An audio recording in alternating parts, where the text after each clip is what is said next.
সাপ আর ব্যাঙের ছিল খুব দারুণ বন্ধুত্ব। সাপ আর ব্যাঙের ছিল খুব দারুণ বন্ধুত্ব। সাপ একদিন ব্যাঙকে বলছে, ব্যাঙ সাপকে বলছে, সাপ তুমি যখন চলো তো তোমার এই কচকচানি শরীর দেখে খুব সুন্দর লাগে, তুমি যখন ফোনা ধরো এটাও খুব বেশ সুন্দর লাগে, কিন্তু তুমি যখন চলো না খুব টেড়ামেড়া করে চলো, এই টেড়ামেড়া জিনিসটা কিন্তু আমি সহ্য করতে পারছি না। সাপ তখন রেগে ফায়ার হয়ে তখন বলছে, বেটা বেয়াদব, তুই আমার শানের মধ্যে উস্তাদি করছিস।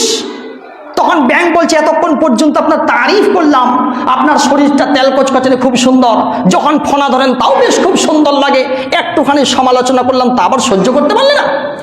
যখনই ফস করে উঠেছে ব্যাঙ তখন নিজের প্রাণকে রক্ষার জন্যে পাশেই ছিল একটা পুকুর, এই পুকুরের মধ্যে একটা ঝাঁপ দিয়ে দিয়েছে। ব্যাঙ পুকুরের মধ্যে ঝাঁপ দিয়ে দিল।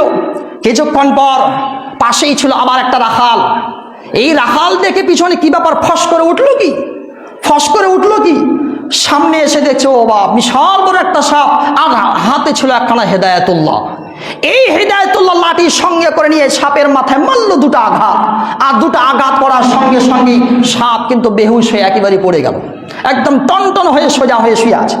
কিছুক্ষণ পর ব্যাঙ পুকুর থেকে উঠে এসে দেখছে, কি ব্যাপার বন্ধু, কি ব্যাপার, একেবারেই বন্ধুর কাছে যাই তো অবস্থাটা কি, এখন রাগ কি মিটেছে না মিটেনি।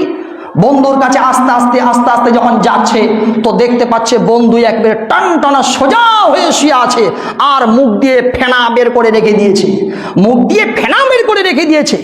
ব্যাঙ তখন একটুবার বলছে, বন্ধু এতক্ষণ পর্যন্ত তোমাকে বলেছিলাম যে সোজা হয়ে চলতে, এইটুকু সমালোচনা তুমি শুনতে পারো নাই, আর আজ সময় যখন তোমার শেষ হয়ে গিয়েছে, আজ সময় শেষ হয়ে যাওয়ার পর মুখে ফেনা বের করে আর সোজা থির হয়ে তুমি শুয়ে আছো। সুতরাং সময় আসবে একদিন এমন, যেদিন বাঁচার কোনো পথ থাকবে না, আল্লাহ পাকের মার যেদিন আসবে, সোজা হবেন না মানে সোজা হতেই হবে, সিগারেট ছাড়বেন না মানে সেদিন ফেরেশতাদের মার এমন হবে আর সেদিন ছাড়তে বাধ্য হবেন, মদ ছাড়বেন না মানে সেদিন ফেরেশতাদের মার আল্লাহর গজব এমন আসবে ছাড়তে বাধ্য হবেন। আমেরিকার সেই মাটিতে দেখতে পেলেন না, এমন গজব এসে নেমে আসলো, আগুন এত ফায়ার হলো, লক্ষ কোটি কোটি ডলার টাকা সেই জায়গায় ধূলিসাৎ হয়ে গেল, আল্লাহর গজব আসবেই আসবে। সুতরাং বেশি বাদরামো করে লাভ নাই, আল্লাহ পাকের আযাব অতি সত্বর নেমে আসবেই আসবে।